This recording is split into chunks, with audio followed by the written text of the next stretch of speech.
This episode of the Off-Road Podcast is sponsored by Colby Valve. Off-Road Podcast, episode 471, catching up with the guys. Tonight, Aaron passes a test, Coy goes hobo, and Ben can't stop. Welcome to the Off-Road Podcast, a podcast about everything off-road. We cover the news, review products, and interview people in the off-road industry. Your hosts tonight are Aaron, Coy, and my name is Ben. And welcome to the Off-Road Podcast.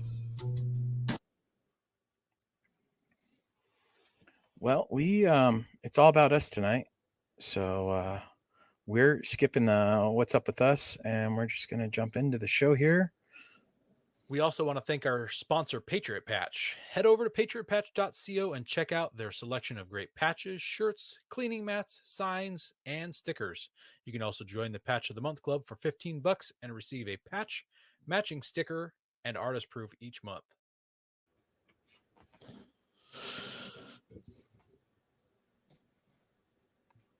Coy. I hope that ad played for you guys, because it started to play and it just froze on my screen. I don't know if my internet's not working well or not. It worked for me. It played for me. Okay, good. You guys got the new patch? Yeah, I actually just opened it a couple minutes before the show. I went in to grab my dinner and I saw it. My where I daughter usually immediately do it. confiscated it in the car a couple hours ago. She was just like, "Oh, that's mine!" Just pulls it out of my hand. So right Yeah. before the show, I went in and took it back so that I could Took it back. At least I could, in case you guys hadn't got yours, I could wave it around, be like, "Oh, Gotcha. got the boating accident Barbie here." Did you guys get the bonus patch too? There's no bonus patch. No Nice bonus? try. Nice try, Ben. Oh, I tried. That was good. It was good. You know, I used to do that. We work for this company, and they gave you everybody end of the year bonus, but it was based on individuals' performance and stuff. And so they're like, nobody talks about the bonuses, or the bonuses go away. So like they didn't want any fighting over it. So every year, like mid-January, I'd be like, "Man, I thought they gave bonuses out." Like, and I'd look around in the break room, be like, "Shouldn't we have our bonus by now?" And man, people's eyes would go really big. People be like, "Oh yeah, that's weird." Like I'd got my bonus 3 weeks before. Like, yeah, they did, yeah. They'd all just play dumb, and I was like, "Wow, you guys do not have my back." That's amazing. That's amazing. Oh man. Let's talk some news, shall we? Have tire troubles ever left you deflated? Colby Valve has got you covered. Ever have a valve stem leak? Colby Valve makes reusable and easily replaceable valve stems that don't require you to remove your tire from the wheel. They work with your off-road rig, ATV, side-by-side, commuter vehicle, or even your tractor. Never be left stranded again because of a busted valve stem. They also have a tire repair kit for those punctures that keep you away from doing your favorite thing, wheeling. Make sure to check out colbyvalve.com or ask for them at your local off-road products store. All right. Our first news story comes to us. Actually, this was submitted by a listener. If you guys ever have a news story, feel free to send them our way. If it's worthy, just like this one is, we'll read it on the air. So this one was submitted to us by dal-motors.com. They're out of Sudan. I looked them up. I didn't know they had the internet in Sudan. So just kind of surprised that they had a automotive blog. So this one is titled Caterpillar Pickup Truck. So Caterpillar is apparently making a pickup truck. It says the construction equipment titan has decided to enter the consumer truck industry, and they're not pulling any punches. At first sight, you'll notice its commanding presence. This isn't simply another attractive face in the pickup truck scene. The grille is huge with a distinctive cat emblem clearly displayed. It's accompanied by bright LED headlights that aren't just for show. They're intended to illuminate even the darkest job areas. The hood is high and robust with vents that hint at the power that lies beneath. Caterpillar pickup comes in two size configurations: crew cab with a 5.5 foot bed, or extended cab with a 6.5 foot bed. So extended cab must not be 4-door. It's like a 2 half doors at the rear. The bed is lined with scratch-resistant, ultra-durable composite material. However, the true magic lies in the integrated power systems. Multiple 120-volt plugs are incorporated into the bed walls, enabling you to power devices and instruments right from your vehicle. Tailgate can be opened conventionally, and it also features a split mechanism that allows you to only open the top half to load smaller goods more easily. The taillights extend around the sides, increasing visibility and providing a contemporary touch to the design. Color options are expectedly bold, with Caterpillar's distinct yellow among more typical truck hues, such as deep black, silver, and forest green. For those looking for making a statement, there's also a color shifting option that transforms from gold to bronze depending on the lighting. The overall style is boxy and utilitarian, emphasizing functionality over form. Nonetheless, its straightforward approach has great appeal. However, aerodynamics have not been overlooked. Despite its massive size, efficient air channels and an active grille system aid in reducing drag and increasing fuel economy. The integrated winch system is one of the most popular design features. A strong winch is hidden under the front bumper and is ready to deploy when needed. I don't see it in any of these pictures. You guys see a strong winch? I don't know. I mean, Oh, they must Maybe have- that's the brand. Is there a winch brand Strong, called Brown? strong winch. Very small. Yeah. This feature alone distinguishes the Caterpillar truck from its competitors, making it a true work truck right out of the box, as if no one has ever put a winch on a truck from the factory. The base model features a 5-liter turbocharged V8 gasoline powertrain that produces 400 horse and 500 foot-pounds of torque, coupled to a 10-speed automatic transmission. A 6.7-liter V8 turbo diesel engine is also available for people looking for greater power. This engine generates 500 horsepower and 1,000 foot-pounds of torque. Those are some really round numbers. It's amazing that they're so accurate and round. It is also equipped with a heavy-duty 10-speed automatic transmission capable of handling the massive power output, available with a smart exhaust brake system. There are 2 more powertrain options. One is a hybrid design, while the other is an all-electric version. And I think I am only reading you about a third of this article that just goes on about the interior and about the suspension. It actually talked about those other drivetrains quite a bit. And there's a lot to talk about for this truck. But the most important thing to know about is that this article is not real, and it is not April 1st. Someone made this article up, and this article has been spreading across the internet as truth. And by the looks of, by the looks of the way that is written, I'm pretty sure that all of it was written by AI. Can you go back to that last picture with the red wheels? The article mentioned that it had big off-road tires. Those are like the streetiest of street tires on super thin spoke 22s. There's some chonky super swampers there, but yeah. I remember how, like, maybe 3-4 years ago, people were like, hey, these big news networks, they can't just say whatever they want anymore with, social media. People get their news elsewhere. And then they dumped out AI, and it's just like, I don't know, nothing's true. Like, it could be. Like, it all looks real. I would love to watch this movie, especially if it was based, like, if this really did happen.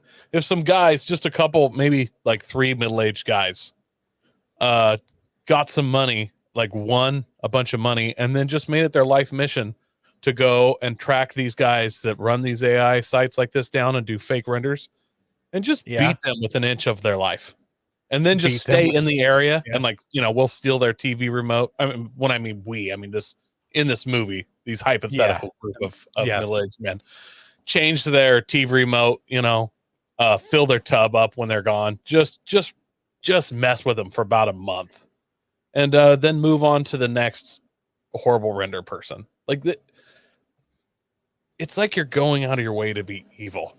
It's like if this kind of stuff is like if you just went to a shopping cart stall with a thing of grease and greased the underside of shopping cart handles for no reason other than to be just classic turd. Like I don't Turd, get it. yeah, Like turd. I guess the clicks or whatever, but like how much money do you make off this article? I don't know. Maybe it's a ton of money and I Yeah, should be on the boat with them. If they're getting paid by the click, and I mean, you think about it, all of us that click the article to look at it and go, "Ooh, this is interesting." Yeah, but it's not like it's a penny a click. It has to be like fractions and fractions and fractions Yeah. of something. Yeah.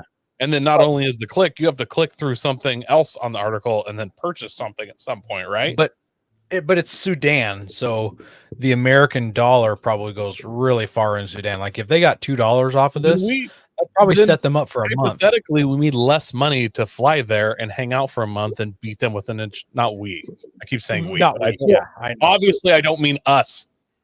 And Wink, beat them with wink. an inch of their life multiple times. Yeah. But And they're- they're meeting someone to an inch of their life is actually not as with poor hospital systems and unclean water. Like you really just a good scratch could do it, without antibiotics. So it's not even hardly that difficult. They might not even get winded doing this. There's one more little tidbit about this website. So I clicked just to see what some of their other news articles were, and they've leaked information about an upcoming John Deere pickup truck also, which is pretty wild. I couldn't find any news about that anywhere else. So these guys have the exclusive on that. There's an upcoming MR2, which Coy, I knew you'd be excited about that one. And- supposedly there is one coming. Like that's kind of everywhere right now. There's And new a MR2 in Celica. 2025 Jeep Comanche. Well, Celica is different than MR2. Well, it's going to be based. They're going to use the same engine, and I don't know. They're going to have a bunch of shared similarities, which I'm not sure how, since the engines will be on opposite ends of the cars. But Yeah. They just turn it around. yeah, they just Turn the switch seats on the flip the inside. subframe, put the steering box towards the other end. Yeah. So I just Googled just to see what would happen, and I did see what is it? Auto Show. They did a video on it, and they got On what? on the Caterpillar The Cat? pickup truck, Okay. and They did like a YouTube video. a YouTube video, and I mean, you think about that, it got 32K views. I mean, they get the ad revenue out of that. Yeah. I don't And know. I'm just see saying, John if Deere I was ever like someone who used to work for the CIA doing spooky stuff, and I didn't mind taking life when I retired, obviously I'd probably get the thirst to, in someone again. I would find people like this and just be like, look, man, you're not doing anything good for the world. And you fooled me into thinking something cool is happening and it wasn't. And I don't like that. That's why I hate magicians. It's like, why would I pay someone to just sit here and mock? They're just mocking you to your face. And it's like, Mocking how'd you your do that? They're like, oh, real magic. Okay. It's like, yeah. Yeah. I knew you guys would enjoy that one. Thank you, Eric, for the heads up on this Caterpillar truck. Have you told him it's not real yet? He figured it out when he because he was telling us about it in a group chat, and then everyone's like, I've not heard of this ever. And when he got home, he looked it up and found out that it was fake. So yeah, he knows. This next one, guys, comes from Carbuzz and probably has about the same amount of chance of reaching the market as the cat pickup, but there was a patent filed. So that's like, it's kind of real. Like in some parallel universe, this happens. Yeah. Carbuzz discovered a new patent filed by Stellantis, which if you don't know, that's Dodge and everybody else in Europe. Fiat. Yeah. And it describes how the future Ram 1500 trucks may someday be equipped with a complex tank steer system. We've seen such ideas before, most notably in the now discontinued Rivian tank turn, and more recently with the electric Mercedes-Benz G-Class and its G-turn. And in those vehicles, electric motors to each wheel control this unique maneuver. The FCA patent suggests that this is not the right way to go. Such systems are expensive and they require 4 electric motors, 4 power inverters, and the associated high voltage cables and components. The nitty-gritty of the patent need not be discussed in excess detail, but the basics are that Stellantis design employs a differential with planetary gears, 2 half shafts, and a gearbox. There is a small hiccup with this, which it only works on one end of the vehicle. So you have to have another gearbox, another set of all this on the other end. Can you say what's it called on the trucks when you have the different gearing front and rear so you can pull harder with the front tires and stuff? There's a name for it escaping me right now. Oh, I've not heard of that. That's something people do. Oh yeah, it's like a big rock crawling Moab type thing where sometimes you are like crawling real hard and you only like they can completely disengage the rear axle and re-engage the front or have the front spin faster. Yeah, no, it's a rock crawling thing. Wow. I guess I'm not a true off-roader. It's more for guys with dig. Thank you. It's called front dig or just dig. Oh, RC cars. I know more mostly about it from RC cars. Huge with RC cars. Gotcha. Yeah. This sounds like the ultimate dig setup, but let's see where we're here. Yeah, it has to be a twin on the other side. 2 differentials, 2 gearboxes. You need 2 sources of propulsion or a means of connecting each package to one motor. The patent mentions that 1 electric motor per axle unit. This would certainly be more efficient and more cost-effective than a set of 4 electric motors and their associated hardware. But we imagine that such a system could also harness the unique proprieties of a hybrid drivetrain, so long as the electric motor and combustion engine do not rely on and support each other. The rest of the patent discusses exactly how and when the gears, differentials, and shaft would be engaged and disengaged, but there's nothing particularly new here that hasn't been discussed on or in some form of Wikipedia already.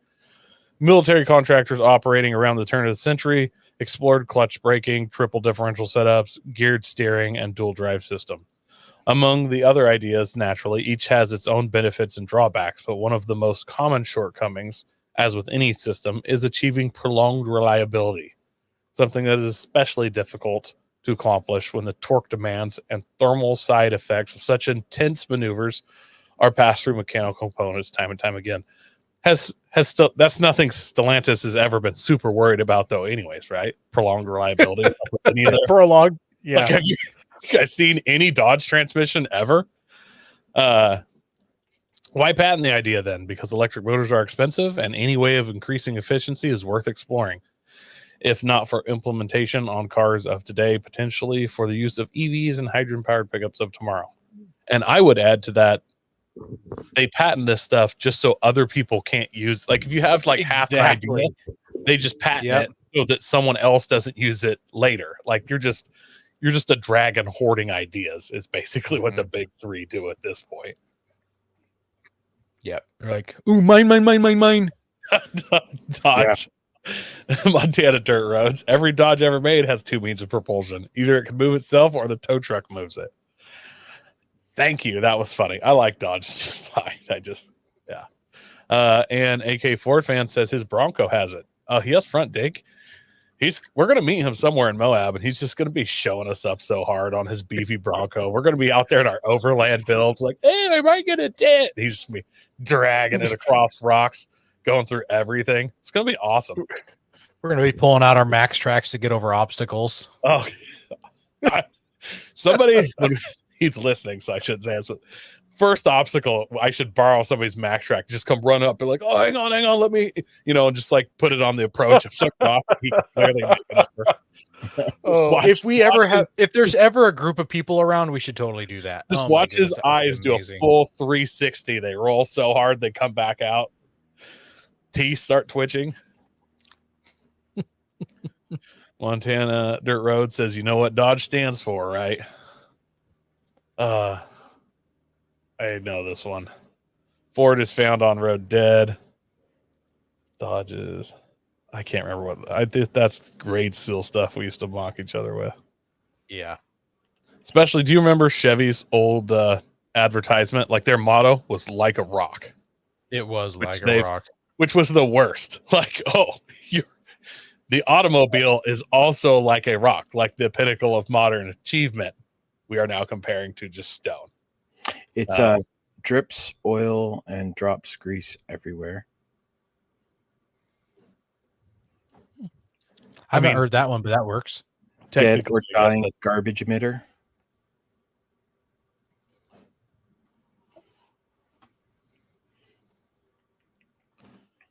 Yeah. oh, they're all good. Yeah. Well, let's jump into the main topic and talk about what we did this past month when we took a month off the podcast. So I hope you guys missed us enough to care to listen along to our main topic here. I'm going to go first because I just want to show off. Well, also because I'm just doing an alphabetical order this week. Aaron, Ben, then Coy. So ABC. Or did Coy? No, yeah. you did ABC. ABC. Yeah. All right. Thought I couldn't spell for a second. All right, so I did 3 camping trips in this past month. So the very first one was the week after the last episode of the podcast. Took just my family, and we went to the northeast corner of Oregon, and we went to Baker City and Sumter. We actually camped in Sumter. Sumter's a known gold mining area. It's a place that Coy and I have planned to go to and explore.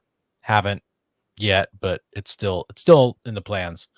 As you guys may remember, my F-150 needed a transmission, so we had actually dropped it off at the shop. So we borrowed my mother-in-law's 05 Silverado, and it's a 2500 HD with a Duramax diesel motor. Really interesting. So her 05 3/4 ton diesel can only tow 100 pounds more than my 2017 F-150 V6 turbo gas motor. Kind of wild how far we've come in truck technology. Yeah. So Is it ever really the motor though? Have you compared brake sizes? the brakes are bigger. The truck weighs a lot less. Your truck weighs less? Yeah, because it's all aluminum. There's nothing steel but the chassis on my truck. What does an F-150 weigh? I don't know, but they claim that they cut like 700 pounds of body weight by changing to all aluminum panels. I think that the weight between like my OBS Ford and your F-150 are really close. Probably, I wouldn't be surprised. I mean, and then there's brakes and cooling things that add to higher towing capacity, but for all intents and purposes, the trucks are the same. They're both like a 6.5 foot bed. They're both 4 doors. It's just that one is older and it's a 3/4 ton and mine's only a 1/2 ton. So, but yeah, so we borrowed that. And the day before we were supposed to leave, my wife was driving it home from town. She'd picked up groceries. She was driving it. And I was at work, and a tire blew out on it on a busy part of the highway. And lo and behold, these tires were used tires bought at an auction. And I blamed Ben for this problem because Ben is the used tire king. But they had dry rot all the way around them. So I was thankful. I was thankful that they blew out the day before our trip. We had to call a tow truck and get towed to a Les Schwab. It took 3 hours to get towed 1.5 miles. So if anybody thinks that getting a tow is quick, and that's through using a AAA program. Here's my question, Aaron. If it was you and me and we had 3 hours, I think we could push it that far. Flat. We're not going uphill. Yeah, but you'd want that tire to be changed if you're pushing it, because a flat front steer tire is no good for pushing. Honestly, you probably could have taken off the tire, left it on a jack, carried it to the tire shop. Absolutely. And come back. Yeah. Well, we ended up getting all 4 new tires on it. So, yeah, got that fixed. We left the very next morning for the northeast corner of the state. And we hit a museum that day because we had time, and then we went and camped. And then the next day I think we were supposed to be there for 4 days. The next day we went to an Oregon Trail Museum and a couple other museums out in that area. So day one, the first full day we were there was all about museums. This is a gold panning that the kids did at the Sumter Dredge. So this was day two, technically day three, but the second full day that we were there. Went to the Sumter Dredge and then another museum. There's the dredge back there. So that thing is it's pretty wild. That's massive. They actually built a dam and a power plant back in the 30s or 40s, the Fremont Power Station, just to power this dredge. That was what it was made for, powering this dredge. And then eventually they had enough capacity that they could power some homes and stuff in the area. But the power station was specifically to power this dredge. But on that second full day we were there, we were coming out of a museum, and my daughter started to feel sick. It was really weird. She like lost all color. She started to like fall over, and like she couldn't keep her eyes open. And then she told us that she actually couldn't see, which was scary. And she said she needed to throw up. And so we gave her something to throw up in, and we went back to the camper, which is only a mile from where we were. And we had no idea what was wrong with her. And we were concerned it was going to be like the flu or something. And we're like, well, we need to get home. If it's the flu and it's contagious and their whole family gets it, we don't want to have the flu while we're camping. So we packed up and drove 8 hours home, got home late at night, missed day two of everything we were going to do. And I'm not blaming her, but we had some fun stuff. We were going to hit some gold mines and ghost towns and stuff up in the hills. So we got a good reason to go back. I just want to jump in and say I use that exact set of symptoms when I call into work. It's like, I'm not feeling good. I think I might throw up, and I actually, boss man, I can't see. And they're like, you can't see? And I'm like, can't see myself coming in, man. Can't see myself coming in. Click. Works every time. Works every time once. It turned out we think she got heat exhaustion, and it shows its symptoms like 24 hours later, because the day before we did that Oregon Trail Museum, and we hiked like 3 miles, and it was hot out. You can see out here there's no shade. The museum is up on the hill at the very back of this picture, and it was a real roundabout way to hike down to where we were, and then we had to hike all the way back up to that museum. So we think she just didn't get. Yeah, we just think she got too overheated and not enough fluids. So it's funny because I think now that I think your kids just like they drink more water than any kids I'm around. Like they're constantly taking hits off those water bottles, man. I know. You can't separate them from water bottles. And luckily, I hit a grocery outlet on our first day that we were traveling, and I was able to grabbed some Propels and some like popsicle things, and so those turned out to be a good score because the Propel, it's like the fitness water, it's got the electrolytes or whatever. So just another reason for me not to be hiking, man. Like shit, it's right? Dangerous. It's dangerous. It's terrible for you. Your young-ish shaped daughter almost went down. Imagine if it'd been me down there, man. Like I'm uncarryable. I would just have had to leave you. It would have been awful. No. Find a spot, kick some dirt, just throw some dirt on me, like shallow grave up against a tree, couple rocks, stack a couple rocks, makeshift cross stick. Yeah, done. That very next weekend, you, Coy, came over to my house, and we did some camping. Where are those pictures? What in the world? Like I had some pictures uploaded, and now they're MIA. You came and went camping at my place. I had a picture of your camp trailer parked down at my creek. But this is the other photo. This is our kids swimming in the creek. So you came over, and I had just started getting some weird head cold. Not that picture. That's for later. So the only picture I got associated for this one is the kids in the creek. Yeah, Coy came. He brought lots of deep fried foods in his deep fryer. We're going to talk about that in a bit. I was under the weather the whole time. I thought I'd shake it by the time Coy showed up. But felt like I just sat in a chair the entire time he was there, or took a nap in my camp trailer. But the kids were there playing in the water. They played like 8 or 9 hours each day, just swimming and having a good time in the creek. And it was hot though. It was like 99 degrees every day you were there. And there were essentially no mother figures around. Like your wife None. popped in and out. She was down to the creek a total of 20 minutes, and she just grabbed food and that's left, right. basically. That's right. She did show up. I forgot. The kids didn't die. They all had a good time. No, I didn't even put on sunscreen on any of these kids.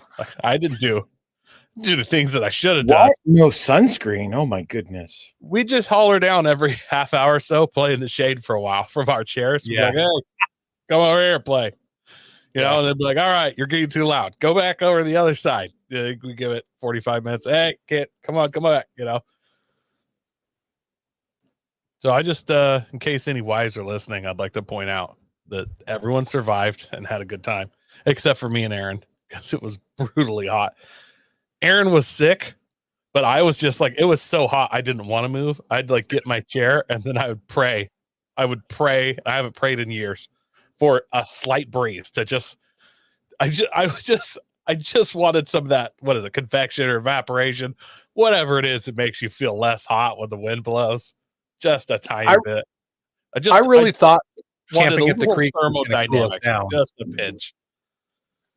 I think the creek did cool it down from 106 to 101. Like at that point, you know, cut my finger off at the first or second knuckle. I don't really know the difference. Like, yeah, and it stayed hot all day too. I mean, all night long too. Like at 2 o'clock in the morning, it'd start to cool down, and maybe you could climb under a bed sheet, not a blanket, but a sheet.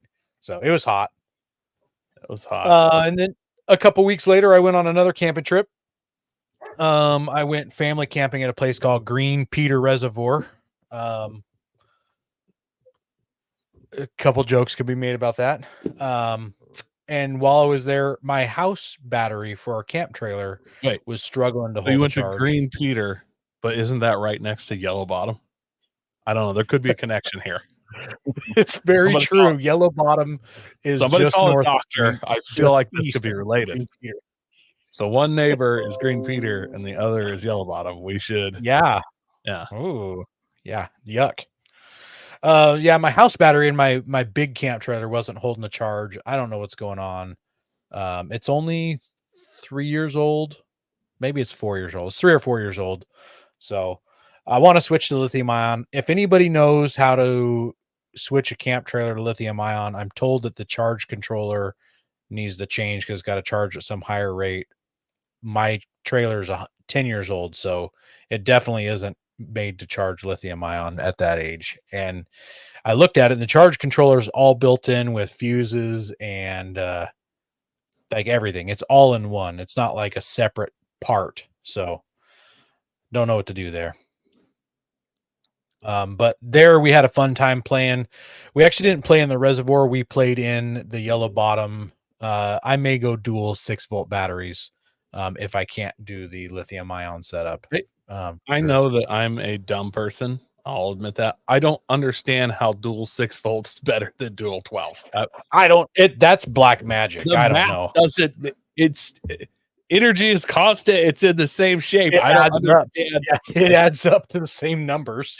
It's all the same, but they're like, oh no, dual 6 volts the way to go. I'm like, wow. If dual 6 volts is the way to go, why wouldn't it be like quad 3s? Yeah, he says it does double the amp hours, but then don't you cut it in half because you're using both at what? Yeah. Why wouldn't you just run dual 12 volts? You'd still double the amp hours. So I don't know. That's out of my wheelhouse. To me, it's we like, had a fun. Do we have 2 cups of whiskey at 90 proof and 2 cups of whiskey at 190 proof? Like, I know which one's going to do more work to me, but everybody's like, oh no, you need the lower. You need a lower zap. It's like, okay, yeah, we say so. We played in the creek. Both full days we were there. That I should call it a river. That we played in the river. This is the only good, not the only good picture, but this is the only picture I chose to share. I took this picture of my wife. She was upstream playing with a dog, and reminded me of Bigfoot sighting because the photo's all blurry and she's got that walk going on. So It's funny because I was waiting for a gap to say this photo's so bad it looks like a Bigfoot photo. Glad that you switched full circle. yeah. So, anyways, the last part about it. Montana Dirt Road says is how they're wired up, and double 12 volts don't double the amps, just doubles the capacity. Yeah. Now, see, when I said I was dumb, you're pulling away from me here, and I agree. I'm sure it's better, Montana. I'm sure it's better. My dumb brain doesn't know it's better. Travis says you were camping up the road from me in Sweet Home. Yeah, I passed through Sweet Home. That's a bigger town than I thought it would be. With a name like Sweet Home, I figured it'd have one stoplight. Actually, I don't think it had any stoplights, but it's quite a bit bigger town than the town I live in. Well, that's because that's where all the criminals live that come out and steal your stuff. Yeah, so getting into that, we've got a sign up on the screen. And it says, warning campers, and this is from the U.S. Forest Service. The Forest Service is considering closing this area to all camping. So we saw the sign in a lot of places out where we were camping. It says, why? Large amounts of garbage, human waste, and toilet paper are being left at these dispersed camping areas, and there are also problems with tree cutting, vehicles driving off-road, and trampled plants. The public is complaining about the mess. If you want to continue camping here, pack it out, bury your poop, do not cut or shoot trees, stay on established trails, enjoy your public lands, leave no trace. So, I saw several homeless camps alongside the road out by Green Peter and Yellow Bottom. And you could totally tell who were campers and who were homeless people out there camping. And I'm not just going to blame these homeless camps for ruining things, because there's a lot of selfish people out there doing dumb stuff too. I will though.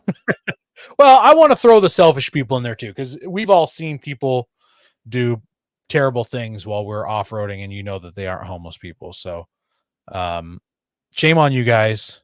You're going to get stuff closed down and we won't be able to enjoy it at all. So knock it off. You know what the best part is, though? After it's closed, the homeless people will still camp there. It's true. Because it's not like they camp all over. It's not like they're like, oh, I can't camp here? Never mind. You've beat me. Yeah.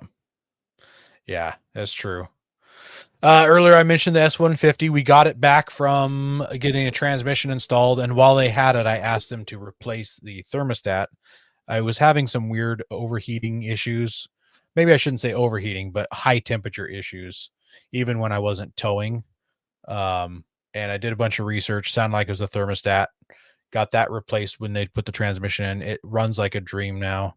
So no overheating issues when we towed the trailer to that last camp trip, where we were having some weird overheating issues just driving the truck with nothing behind it. So kind of strange. 120,000 now?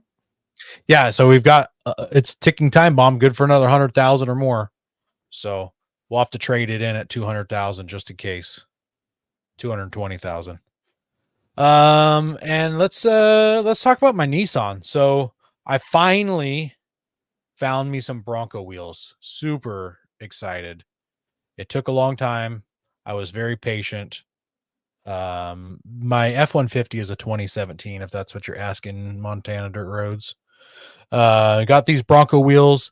They had 400 miles on them. They were takeoffs. I got a set of 5 of them, and I think I paid $600 for the set of 5. It may have been 700. I can't remember, and I'm not trying to hide the price from anybody. It was either $600 or $700. These are the ones that come on the Badlands Broncos, and I think a couple other models like the Wild Track, but Badlands for sure. And these are beadlock ready. You purchase the beadlock ring separately. You take off the beauty ring, and then you can use this as a beadlock. So, and the only reason why these fit my Nissan is because they are a Toyota fitment. So I was excited to get these. 6 lug, was it 5.5? I think it is. Boy, I don't know. Something like that. I'm not sure. So you didn't have any problems with the hub size or anything like that? Nope, it fit. So Did it keep hub centric, or are you lug centric right now? I'm using lugs to lug centric it, so I don't think it was hub centric. I don't think it went over a hub like people think. So New little lip. yeah. So yeah, I'm super stoked to run them. The Les Schwab that I took them to have the tires mounted up on the wheels gouged 3 out of 5 of them, taking the wheel weights off, the factory wheel weights. I don't know if Ford puts them on really tight or something, but they like got in there with a pry screwdriver and just hammered the barrels on my wheels. I don't have any pictures to share here, but I was pretty upset that these wheels with only 400 miles and they were clean and fresh. They just grind them. Did you like talk to a manager or anything? Go full Karen on them? I didn't go full Karen on them, but I went in and talked to a manager, and he's like, "But you're going to off-road them." I'm like, well, "That's the point." I'm like, "I'm concerned about if my wheel is damaged. Like you scored these aluminum wheels pretty deep.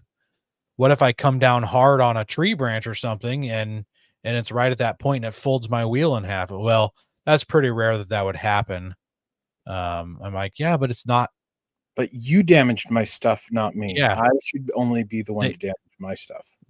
They were fine before you touched them. So I made the guy put a note in my file so that if anything happened, I could have no recourse when I go talk to him again. But we should test that and just buy one wheel and just smash it with an excavator or something, put it in the press and just lug it back in and be like, "There's a note in my file," and see if there's really a note in your file. Yeah, chances are there's no note in my file, or the note says this guy is a male Karen. So I like how much it sucked them in, though. It did. I got another picture of that. I don't have it shared here, but I think it sucked him in 1 3/4 or 2 1/4 inches, something like that. It sucked him in quite a bit. So having a different offset, I think it's a positive 30 offset, so it brought it in 30 millimeters, and then having a 2-inch narrower piece of rubber. So have you sold your Mickey Thompsons yet? I'm not good at selling stuff. I told my wife I would, and I need to, but I haven't even cleaned them up to sell them yet. So what lug pattern is the Ford? No, they won't fit.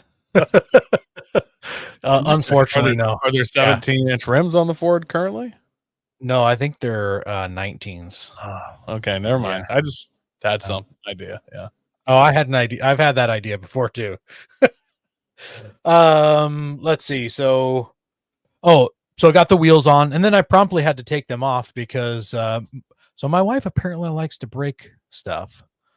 She was driving this Nissan, so we gave my mother-in-law's truck back, but we hadn't picked up our truck yet. It wasn't done. So my wife was driving the Nissan to town. And then we later had to go back into town to go pick up her truck.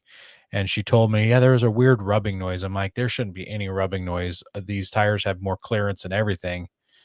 Oh, I see the comments, you guys. Don't say comment K.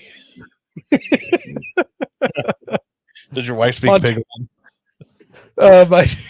She's pretty smart. I think she'd figure out Pig Latin. Montana Dirt Road says I'm horrible at selling stuff too. That's why he has 7 vehicles. So she told me there's a rubbing noise, and I'm like, there's plenty of clearance. There's nothing could be rubbing. And then while I was driving it back into town, right as we got into town, I hit the brakes for a stop sign, and the pedal went to the floor. And so I had to pump it a few times. And turns out that the rubbing noise was a brake line rubbing against the inner rim of the new wheels. You can see in this picture the brake line rubbing. So I lost a caliper bolt, and it let the caliper rotate, which let the brake line rub. So the good news about this is that you can't just buy one brake line. You have to buy a set of 4 of them for $120 plus another $20 worth of shipping. So it only cost me $140 to get new lines plus $20 worth of brake fluid. Oh, because you have braided lines, right? Yeah, I've got the braided lines. I did try. This is a terrible picture, but I did. They failed right in front of an auto parts store, so I went in and I bought a pair of vice grips and some zip ties, and I tried to vice grip the line closed. But those braided lines are pretty tough. I had it pinched as tight as it would go, and then the zip ties were just to hold everything from flopping apart. And fluid still dripped out even without me stepping on the brakes. And I turned around and drove the truck home. My mom came and picked up my wife and took her to go get the other truck. So it was just the kids and the dog and I in my Nissan driving it back home. And I had zero brakes the entire way home. Like, I put all the fluid I had into it, and like 1 mile out of town, I had no brakes. So I like downshifted to every stoplight and used the emergency brake. And I did all the tricks in the book to get myself home. Luckily, it's out in the country. There's only like 4 stop signs in the 16 miles home. So, yeah, so I got the new lines ordered. They're installed. I need, somebody who hasn't done leg day in a while to come over and do some exercises with me. Oh, here's a picture of the rub through line. That's my secret. When you're as heavy as I am, every day is leg day. Like, I go to bed with sore leg muscles every day. Yeah.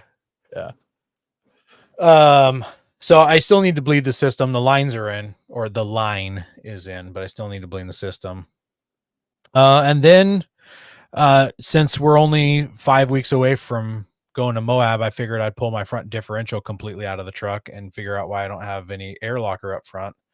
And when I opened it up, you could see that the ring gear rubbed through the copper air line inside the differential housing. So that's why I don't have any air locker up front. And another good news is that this part is it's only like $70 part, but it's not available anywhere in the US right now, and it won't be available until 3 weeks after we get back from Moab. So I dropped it off somewhere, and they're going to fix it one way or another.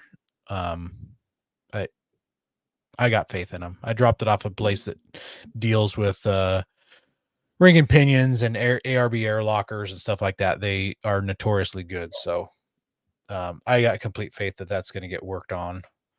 I also, while the truck is in the shop, I pulled out my ARB compressor.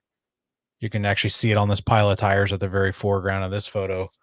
When I installed it 7 years ago or so, I built my own custom bracket for it to sit on, and that bracket just wasn't strong enough. I notched it to go around a wire harness, and with the new V8 in there, it doesn't have to be notched so hard, and the welds just failed from all the vibration. So I cleaned it up, welded it back together, then I plated it to make it strong again. So got it plated and painted back up, so it's ready to go back in.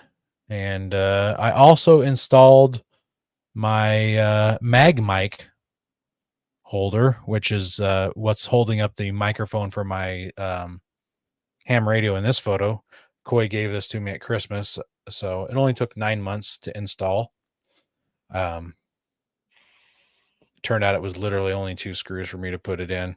No, Three So hard. if you can count the magnet that has to go to the back of the microphone. it's not. So challenging. It wasn't bad. So no, it wasn't. It took longer to decide where to put it. I was gonna say that spot that you have it. Can you reach that without leaning forward? No, I'm gonna have to lean a little. But Ugh. like on the left side, I've got other stuff taking up those areas, and I didn't want to mount it really down low because then I have to be bending way down. So I'll just have to make my wife use the ham radio more often. She's gonna have to talk on it. I know she likes talking to people through ham radios. That's how our wives first started talking to each other. We told them to talk about the differences between jelly and jam over the radio. Both of them were surprised at the differences. Yeah, surprise. Yeah, They it's thought it quite was a something to surprise. do with seeds versus no seeds, and that's not it. Yeah. No, it's not. Clearly. And the last thing about my Nissan is I don't know if I'm gonna, so I'm soliciting some thoughts here from you guys. Should I take my canopy off for Moab? It probably weighs 400 to 500 pounds. Make the truck squat a little less, give me a little more ground clearance. I don't know. Do you Should I think take a the canopy off? weighs 500 pounds? It's fiberglass. It's stout. It took 3 people to get it on and off. The Nissan ones are pretty thick. It might not be a terrible idea to take it off just to alleviate some weight, but on the flip side, you're going to get more dust inside. Yeah. If it was only, let's say it's only 350 pounds, Coy. 300 pounds. Is it worth taking off if it's 300 pounds? Is weight for that kind of wheeling with a rock, does that weight really make a difference? Like, I don't know. I if think it was would look mud or snow, I'm going to say it makes a difference. And that I mean, literally like full-size Dodge Power Wagons drive up, Hell's Revenge, Hell's Gate. Montana Dirt Road says that box flex would not be good to that. I've had the truck at Moab before, and I've done some flexy, bendy, bangy stuff and high speed stuff, and it's still holding together. And it's got some scuffs and scrapes to it, missing a little paint. I will go this way, Aaron. If you did lean up your truck against some rock, hopefully, it doesn't happen. But if you did, That's a good point. would the canopy help protect anything? And it would. Yeah, it is a fully box frame on the Nissans. No, I mean, maybe it might prevent it from rolling over. If it leaned against something, it wouldn't roll it anymore. But then I've ruined a canopy, and you probably can't buy windows for it. I would much rather ruin a canopy than the whole truck. That's where I'm. Yeah. I don't know. And then it's going to be on the trailer. Are you going to have stuff in the back of the truck that you'd like kind of locked up when we stop on the way there and on the way back? That would be the other worry. Yeah, probably. I'm leaning towards leaving it on, but I was wondering if someone said, no, you should take it off because that weight savings, blah, blah, blah. So I don't know. I'm sure there's an argument for it with 350 pounds. Like, do you think your truck wheels better without me in it? Like, you know what I mean? Like, that's the weight we're talking about. It's not that. I mean, it's a lot for a human, but not that much for a vehicle. Yeah. Like, have you noticed the difference of your truck's wheeling ability with your family in it versus you by yourself? Other than what you're allowed to do. I've got heavier duty springs too, so it may make it too stiff for good wheeling. Also, it might not be as flexy if I took the weight out. So, plus, you've always ran that canopy. It's going to look weird in pictures if you take it off. It might, but it'll look more. The other thing I was thinking about. It'll look more truck-like, and people will recognize it as a Nissan pickup. I've had so many people think it's an Xterra or a Pathfinder because that canopy is color matched and it's seamless, and it's got the 2 bars on top of it. I've had a lot of people assume it's an SUV. They're not very intelligent, but I've had it happen. Yeah. Well, I mean, there'll be 8 guys there. We can just take it off there. What all holds it down? That's a good point. Yeah, we could take it off while we're there too. Like, and we can actually run Hell's Revenge. We could run Hell's Revenge multiple times, and then you can do a back-to-back. Like, we'll take it off in the parking lot. Test it at Hell's Revenge. Leave it there. Yeah. It'd be interesting. Just leave a note on it. I'll be right back. If it's 500 pounds, it's still going to be there when we get back. That's true. Yeah. All right. I'm taking up a lot of time here, guys. Sorry. A couple last things. I worked on my shop some more. I got all the counters installed on my cabinets. It doesn't look like a lot of work, but the backsplash, I'm calling it a backsplash. I installed those that way I could push the 24-inch countertop out to create a lip over the front edge of my cabinets. If you're ever building workbenches, don't make them flush at the front, because you can't stick your hand underneath that lip to scrape nuts and bolts and hardware in your hand. If it's flush, for sure things are going to drop on the floor. So I put that backsplash in to create a thickened edge and push it out some. And then in this picture, you can see this is a different set of cabinets. And then that blue thing is actually a solid core door that I puttied the holes closed in, sanded it. It'll get painted eventually. That's going to be where the metal lathe ends up, is in that spot. So excited. I'm making some more progress in there. I passed my journeyman test. I am now a licensed electrician, not an electrical apprentice. So that happened 3 weeks ago. Super excited about that. On Amazon Prime Day, I bought a pair of GMRS walkie-talkies. Those applause. I bought for a pair. you. Oh, that was the best applause I've heard all day for me. I bought a pair of GMRS walkie-talkies on Amazon Prime Day. I haven't played with them yet, but my thought was they could use them anywhere, including now that my kids are getting older, they can go down to the creek by themselves or something. And if they bring a walkie-talkie, we can check in on them. So, and the last bit, I'll try to make this part quick, but earlier in the year, my mom's husband passed away in his sleep, and he's a big fisherman guy. And had him cremated, and he wanted to be have his remains dumped out in the ocean because he lived down in Florence, and he'd go out there and spread his remain. He wanted us to spread his remains out there, and I couldn't go, but my son and I built this boat for spreading his ashes in. So we did a Viking funeral for him. And What is that in the center? that is a fountain, a firework, a 2-tube firework fountain. Like an M80. I was like, that is inappropriate for this setting, Aaron. Oh my goodness, that would be amazing. You're crossing a line. Well, I crossed a different line about making some fake remains, but that's a different story. But so this boat has like 10 layers of cardboard for the bottom to make it heavy in the bottom, and then I drilled through them and mounted 2 plastic clear type solo cups and hot glued those in. Everything's hot glued together, made some really high sides on it, and then we used duct tape to seal up the bottom of it. And I won't share the video because it's long and stuff, but they went out the boat, they put the ashes in it. They actually poured lighter fluid over top of the boat and lit the lighter fluid on fire, and then sent the boat out. And then eventually the fountains went off. It floated for 3 or 4 minutes. The fountains went off. One of the fountains, the second fountain that went off, started shooting red hearts out, which it didn't say that on the packaging anywhere. And that was super cool that like hearts are coming out of a firework.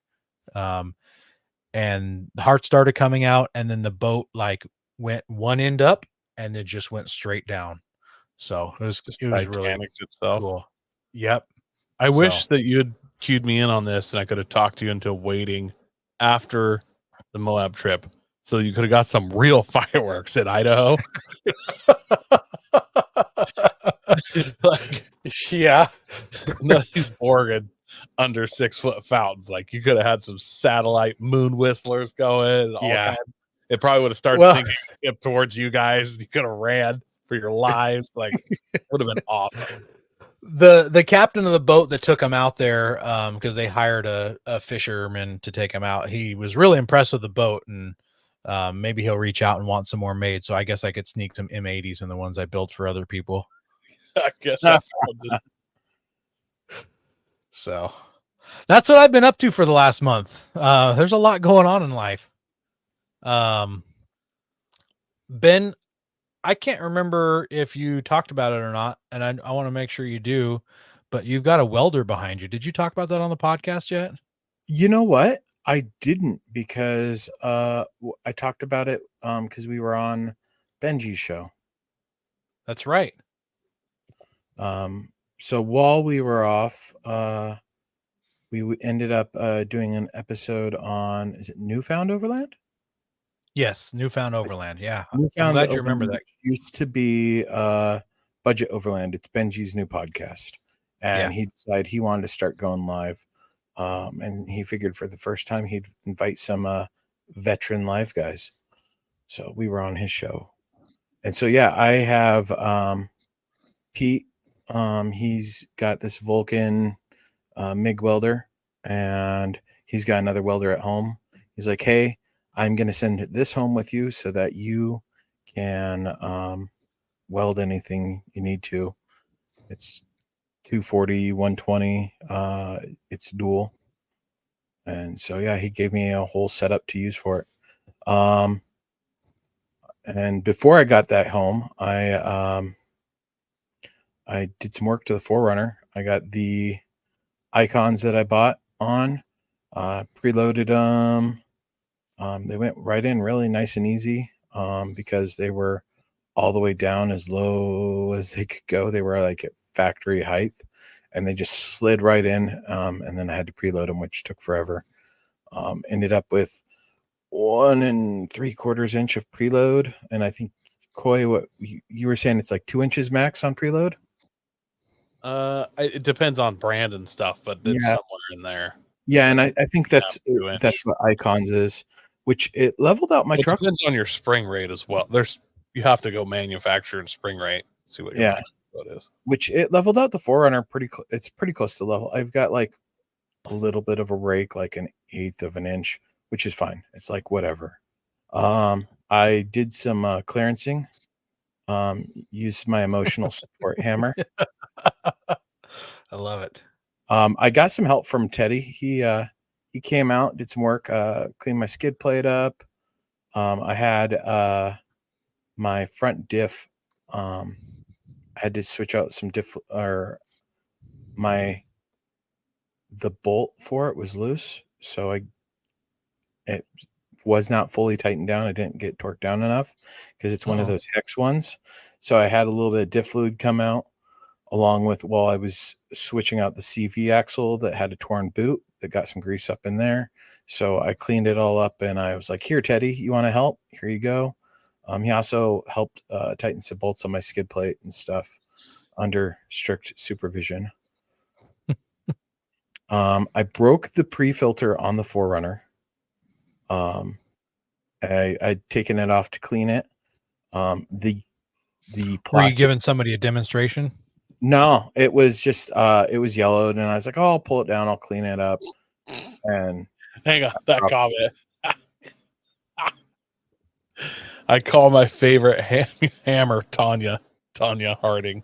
Nice. Thank you, Montana Dirt Roads. Yes. That is good.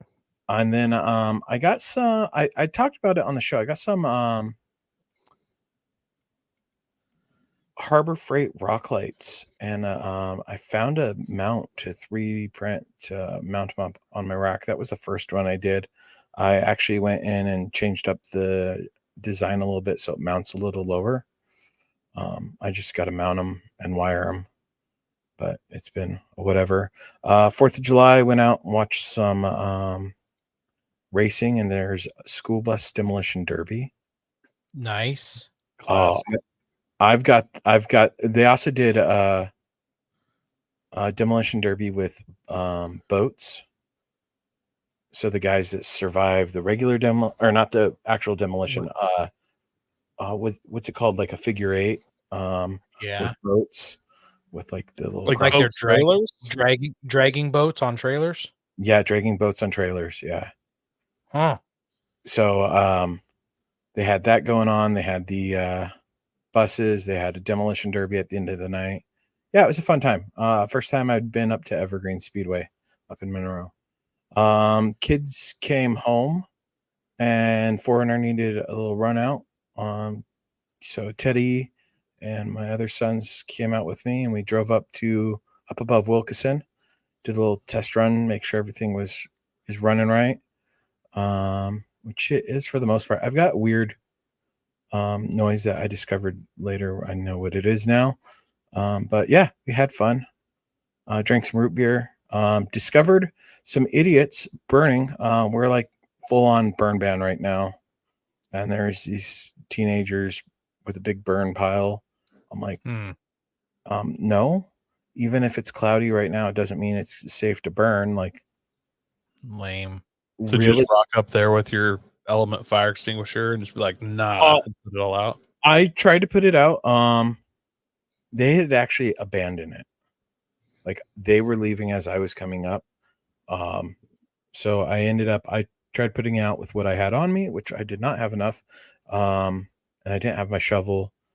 So I ended up getting down to the bottom where I had cell service, and I called fire department or 911, let them know exactly where it was, and they sent up a deputy to check it out. While we were coming down, though, gave my son a chance behind the wheel on a service road. It's his first time, and he did good. He's very excited. Yeah, That looks I like bet. that young version of you, but the picture of you driving my FJ. Yeah, he had fun. All the boys had fun. It was a fun just trip up into the hills. It's good to get away. Yeah, and it was nice because it was like I found a nice big straight open road, and I'm like, okay, here we go. And I walked him through it, and I got him up to like he didn't go above 20 miles per hour, which is perfectly where I wanted him. But like my hand was right by the shifter to throw it into neutral because, yeah, kids. And yeah, so no, he did good. I was very proud. I was glad I got to be the one to give him that first moment because I'm worried my mother-in-law or father-in-law would take that moment. So I took it while I had a chance. He's 5'4" now, so he's not a small kid. He's taller than my wife, or he's taller than I think he's 5'5" now. Yeah. I was worried about hitting a tree and all that, but nice wide open Forest Service road. I built a new gate. I went industrial size on it, bigger posts. It's 6 foot tall now. So the shop, that's before it was fully finished. I've got wheels and stuff on it. My old gate, the post actually snapped. I had to pull out the Forerunner in winch. wow. So the post closest to the house was a 4x4, and they're 7-inch wide panels, and it was only buried like a foot deep. So I Oh my dug it. goodness. Yeah, the guy who redid it, I've got nothing nice to say about him. That sucks. Yeah, it was very frustrating. And then just the other day, I was at McDonald's. We grabbed a quick surprise lunch or breakfast for the kids. Or no, it was lunch. Just like as a treat, like, hey, we don't go out often. We'll get you some McDonald's. And I parked, got the food, backed up, started driving forward, and I had no brakes. Pedal went straight to the floor, and I'd come pretty close to the car that was behind me. And so I drove very slowly into the parking lot of the Safeway that was right there, and parked and waited 2.5 hours for a tow truck to go 1.5 miles, like you, Aaron. Isn't it amazing? Isn't it? Yeah. Mhm. So yeah, that's oh yeah, I guess I also got my panel back on the Forerunner. So That's right. Yeah. I don't know how long that's going to stay on. That one actually should be fine. I used a lot of epoxy to so those little clips that you see that are lifted up, those broke, like 7 of them broke. So I epoxied them all back in place. But yeah, here's another picture of my whole brake line setup here. Like it went everywhere. It sure gets everywhere. It's crazy. Yeah. So what it turns out it is, as you can see it, my hard brake line right there is hanging loose. There's a bracket that's supposed to be attached to my spindle, and I must not have tightened it down all the way when I was doing my struts. And I think the bolt finished walking itself off, and I think the little C-clip might have came off. I don't know exactly, but I don't have I haven't tested it yet. I'm actually going to bring it into the shop tonight. So yeah, but Yeah, so I get fixed the 4Runner, and then the van. I'm supposed to be leaving Saturday for Yellowstone, and we were going to take the van, but the rear wheel bearings went out, and then I'm not very happy with how the engine has been running lately, so I think I'm going to take the 4Runner. So I've got to make sure I get it nice and straight, which I mean, I'm glad I went through and did a bunch of work to the 4Runner. So what about you, Coy?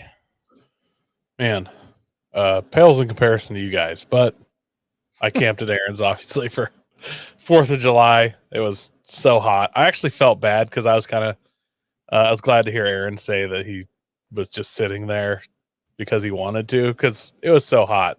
Like him and me were like, oh, maybe we'll do this, maybe we'll do that. And we just had tried to find some shade. plans. Yeah, we just kind of sat there, and I cooked, but I didn't cook like I really wanted to, honestly. Just it was so hot. We brought a deep fryer. I deep fried marshmallows. We deep fried mozzarella sticks down by the creek. Ooh. Which immediately, like Aaron had ran to the house for something, and it's like we had 4 children there, all like pretty much all under the age of 10. And I bought 2 boxes. There was a lot of them, and they immediately went goodbye. Had the deep fried macaroni and cheese bites. Like we deep fried a taco, bunch of stuff. We made some dessert burritos that were awful. Not all those Facebook videos that you watch. Oh, you're like, yeah. Not a good looking. They I'll aren't get all- that. They're Turns not all out- 10s. Not all 10s. Yeah, that one was Yeah. awful. But I did test it out at Aaron's house. I made the smash burger street taco things. You roll up a little ball of hamburger and then use a little street taco tortilla and just smash it as flat as you can on a flat top grill. Let that cook, flip it over, put the cheese on it, toast the tortilla just a little bit. Throw all the burger fixings on it. We did it with sausage and did some breakfast ones. I was kind of like, meh. The burger ones were a lot better. And then I've actually, I'll get into it a little bit, but I made a bunch more of them. Kind of got it nailed. The golden tortillas are the perfect ones. They're like half corn, half flour tortillas. They're called Goldens. We're going to love it in Moab. Not you, Ben, but everyone else. I can't wait. It's going to be good. Like we're going to do that 2 of the nights for sure. We're having that. There's a picture of Coy's fish fryer. I don't understand. Like, why isn't a propane powered fish fryer the Scottle of overlanding? It needs to be. There's so much you can make, and you just fill a cooler full of deep fried goodness.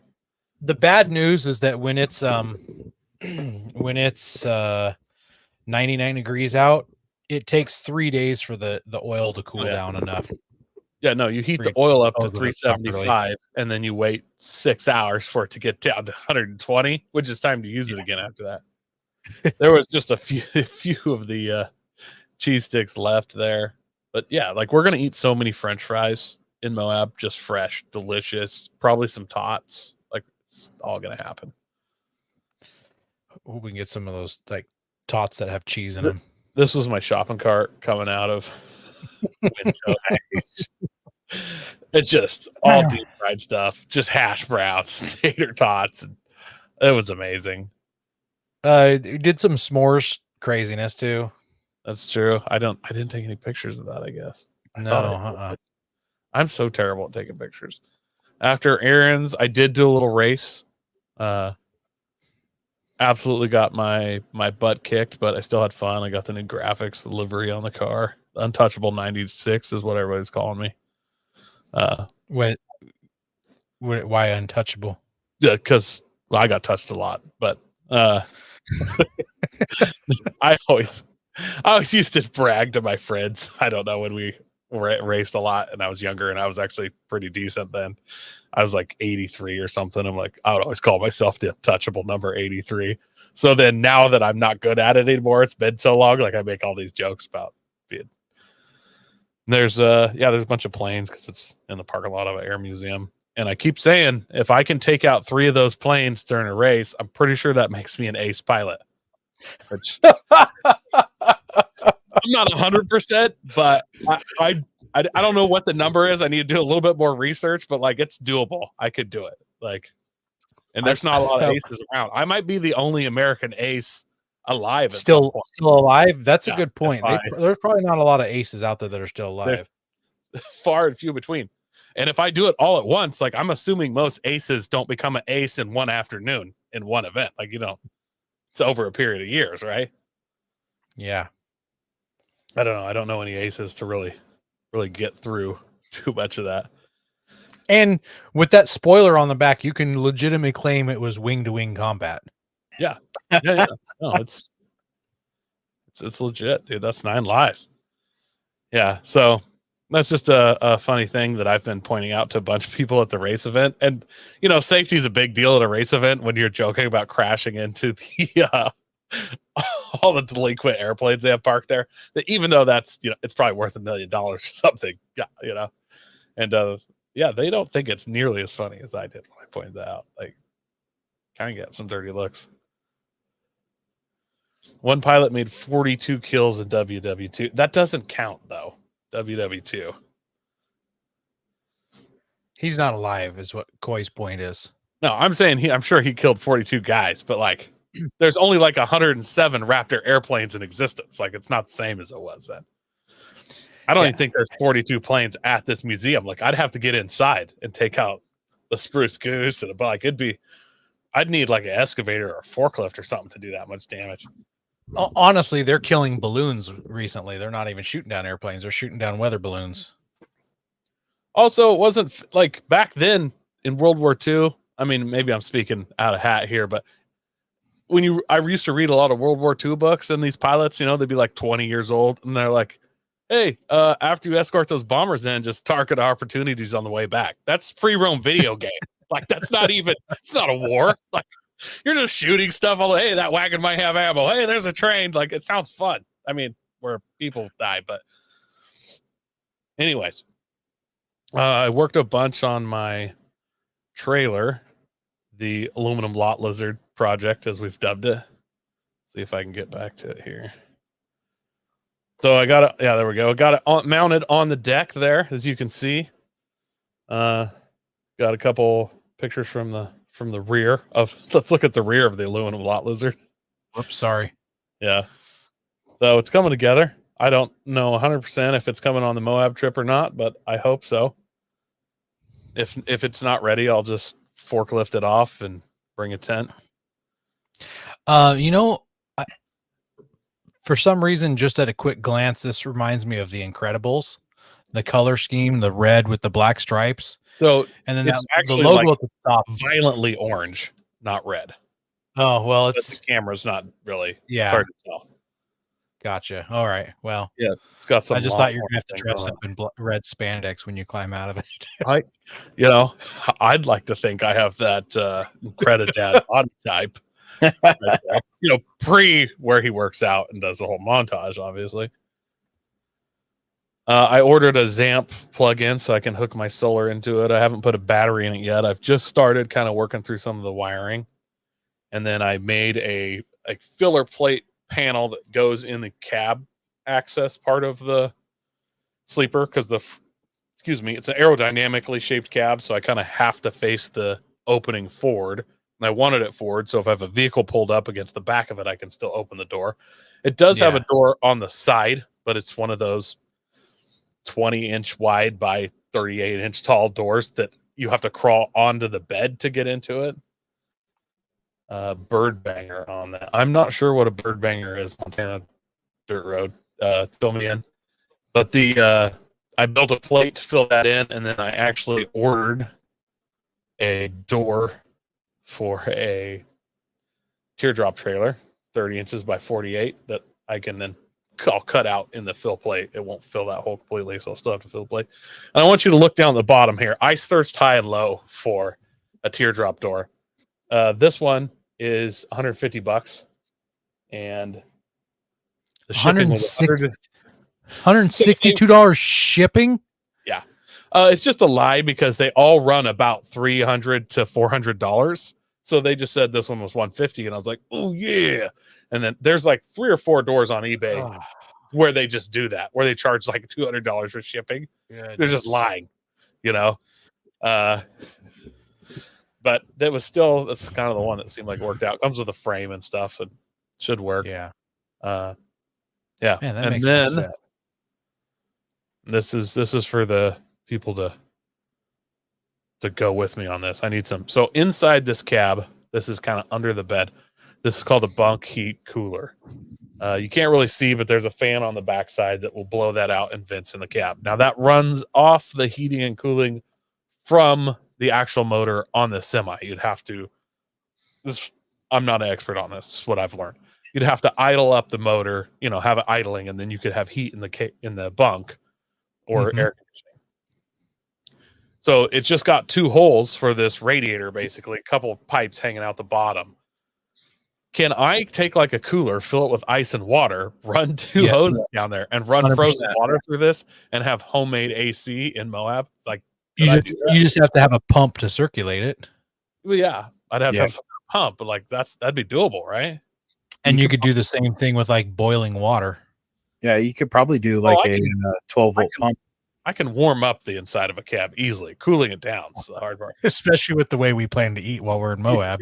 Like I'm not going to be cold, for sure. So the only part I'm worried about, I was going to just take it out so that there'd be less space, but I wanted to keep the fan so I could at least just circulate air through. It has a bunch of vents that you can open up and stuff, even up on the top, and there's 4 vents total. So it should be pretty good airflow, but I was thinking, man, it'd be nice to have a fan. So I'm going to try and wire that fan in on the back of the cab or sleeper bunk. See if we can pop one here. This will be the best picture.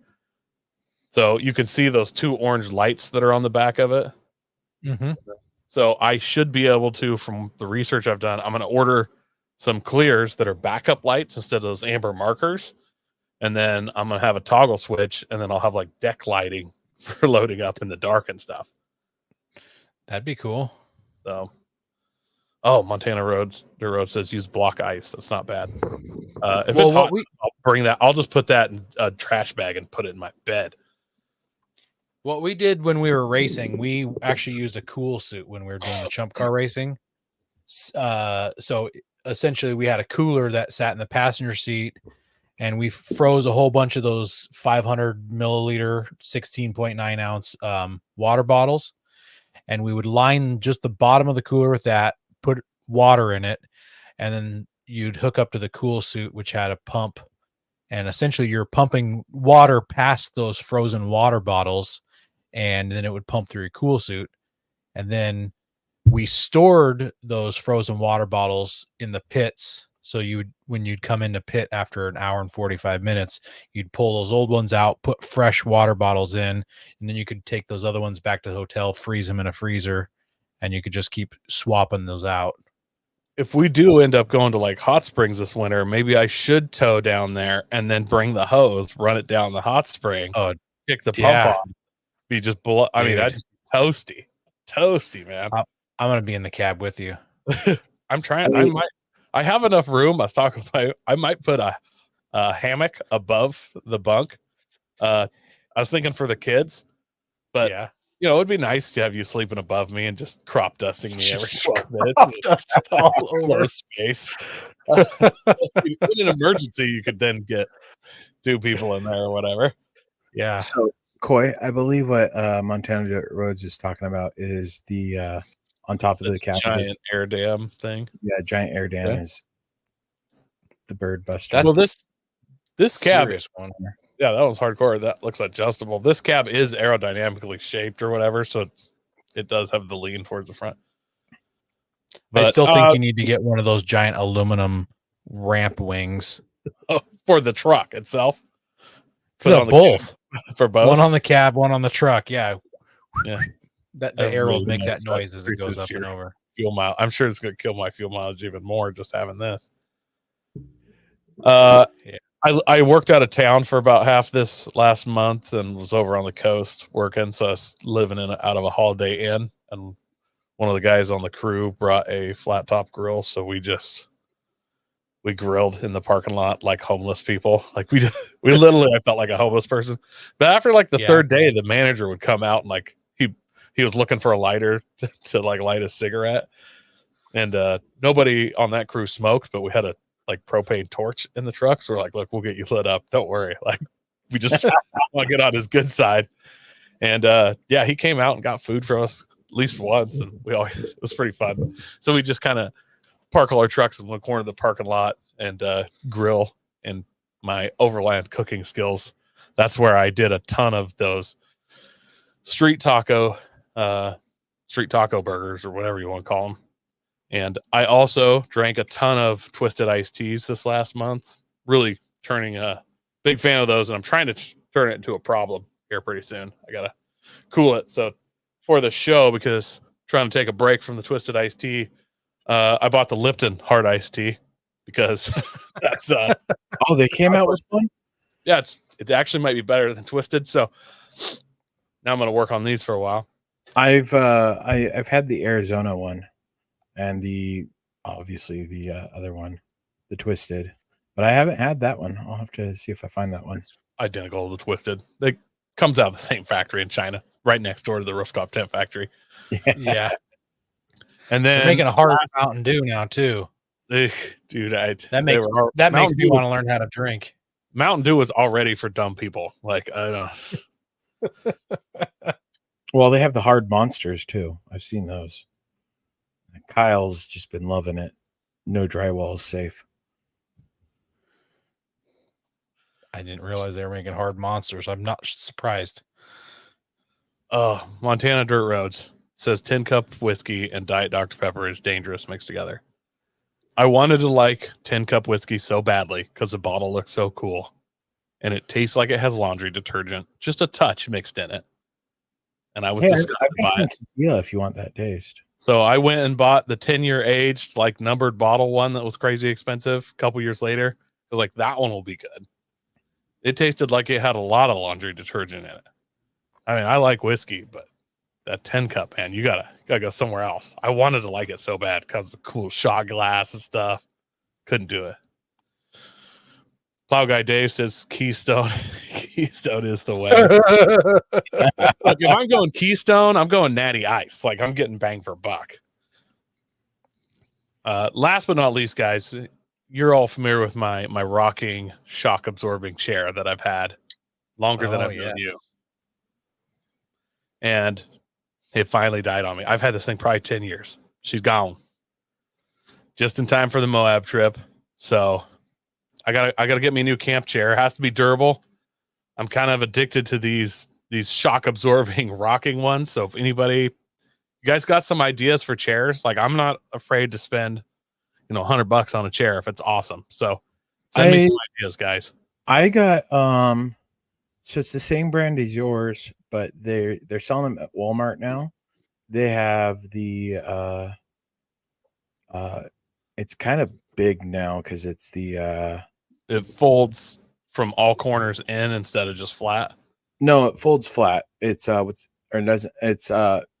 side like a director's chair. It's that style, but it's rocking with the two shocks. I like that one. And I got the big boy one because it's a little wider. And it had a better cup holder thing in it. That was my only complaint with my old one is the cup holder broke immediately. But I drink fast enough. I don't need to set my like my sodas. I'm just going one after the other, so I'm not setting them down for any long periods. But I don't know. I've always wanted the ARB chair. I have that one. I'm not very excited with it. Yeah, it's got to lean back. Or something. I need a slouch in my chair. I'm a sloucher. Yeah, I like to slouch. I want people to trip over my feet. But I've got 3 of the rocking chairs, and I've got the one that compacts down kind of like your traditional camping chair, and with the shock. And the only thing I don't like about that one is it's low to the ground. Like I want to be able to like get out comfortably without having to kind of push myself up. That's I need to be able to the collapsible ones as they do. I need to be able to sink you down. You got to be able to get out of the chair without spilling a drink out of a cup. Like that's So if it's a sloucher and I got to get a run at it, and I tip my coffee onto my hand, and then it's hot. Like I need to relax. Like I'm trying to enjoy myself. I could just bring to Moab my big double one, my love seat chair one, you know, because I love that one. I sleep on the back porch on it all the time, just kick back on there. But there's going to be enough people there. People are going to come sit beside me, and then I have to sit in the chair like a normie and not lay across the whole thing like it's a couch. And we can lay across it together. I can do that too. We got two of them, push them together, like feed to each other. If we have it nice and close to where the deep fryer is, we just pull the basket up and we can feed each other. Feed it from there. Yeah. It's gonna be nice. Sounds like the tailgate is your best bet. No, there's no back, man. I gotta be able to lean. I'm lazy. Look at me. I'm leaning back right now. All right. I have one other thing, guys. Other than the chair, please, if anybody has any chair ideas for me, send them in. I got to get me a new chair. I want something cool and comfortable. I think for the Moab trip, we should make a rule that we all have to do like crazy beard trims. Like I think we all have to do like Wolverine beards and stuff. Oh, Aaron. Can you imagine just a group of guys roll up and then they look like they all their beards are like from an Old West train. Like got Pinkerton over here. This guy's mustache comes down, then turns into chops, you know? Like we could do a bunch of cool, weird beards, and it would be funny and hilarious if we could get all of us to do I saw a guy the other day who has got a haircut like yours, Coy. Yeah. Yeah. It's pretty stylish. It's always been around. Both of you guys are wearing that haircut. And he had no beard either, but he had sideburns. He just had sideburns. They're like really sideburns. Well, they were just like top of his ear to bottom of his ear. They weren't chops or anything. They were just an ear sideburn, and that was it. No hair on top, no beard, just sideburns. That is commitment right there. I mean, if you're gonna go sideburns, you got to go like mutton chop sideburns. You know, gotta look like you're solving a murder on a train. We'll think about it. I've considered doing the Wolverine, but I like my beard too much. I like trying to get some more length out of it. Also, you have to have like not as many chins as we do, Ben, for the Wolverine to like work out. And then I forgot to mention something. My kidney stones got removed. Oh yeah, that's right. Yeah, that was a fun hospital stay. It was just a day in and out, and they lasered them, and not fun. 10 out of 10 would not recommend. Not a fun day or week after. And then your green Peter was really sore for a while. Very well. Yeah, no, I had to have special medication, and just to be able to use the restroom, and it was not fun. Plow Guy Dave says you have to go full circle sideburns. That's called the uniburn, where it goes all the way under your chin and back up. Chin strap. That's the uniburn. Chin strap comes out to your chin. The uniburn, you got to keep it all the way. It's neck beard trimmed into just one. Oh, I see. I don't know if I grow enough that far back to really properly do it, but I do know guys that you can do it. You can do it. I could pull that one off, but I'm definitely not doing that one. Not just for a week, man. Why not? Like this is. It's like I say about cops all the time. To be a hero, you got to do hero stuff. Like you can't just talk about it. Be like, hey, I could do it. Eventually, you run into a school by yourself with a gun. What if I left my goatee and then just shaved this part, and so I still had that full circle thing going, but then also had a goatee in front of it? Only if you shave the goatee as spherically as possible, so it almost looks like two circles. Oh, he's saying I'm not shaving. I'm not shaving my head. Shave your head. I'm not shaving my head. Nope. See, that's why no one will remember your name. That's fine. All right, guys. Next week, speaking of targets, hunting prep. Next week is prepping for hunting season. That's coming up. Yep, we're gonna have some guys on from the Let's Go Hunt podcast, and we're gonna do a little mix-up episode and kind of talk about that. I do a little hunting, but definitely shouldn't take advice from me. If you look at my record of harvest, I don't think I'm the one you should be asking too many questions on. But so we're gonna get some some more professionals in here. So, I big question for you is: Are you going to let them sidetrack the podcast as much as you did theirs? I've never tried to sidetrack podcasts. Like that's Any kind of what I do. Like Yeah, that's true I'm enough. trying to it's an off-road podcast that I just tried to talk Aaron into doing a weird beard for the last 8 minutes. Like, Yeah, fair enough. Fair enough.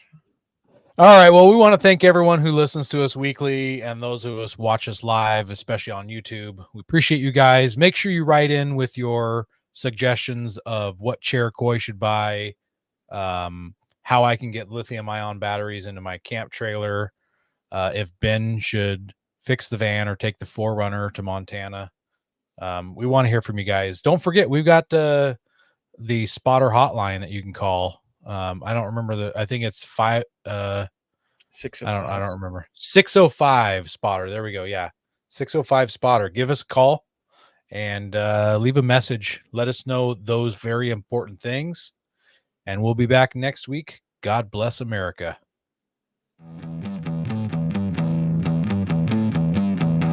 Don't forget to visit Patriot Patch and join the Patch of the Month Club. Check out our Gaia affiliate link for up to 40% off. Also, don't forget to head over to Warren Colby Valve and 4 Patriots to see all of their great products. We are a proud part of the Firearms Radio Network. Got a question or comment? Send it to us through our Linktree account or by searching for Off-Road Podcast. Also, you can listen to us live at overlandradio.com Mondays at 7 p.m. Pacific. When off-road, please remember to have fun, tread lightly, and be safe and courteous. Thanks for listening.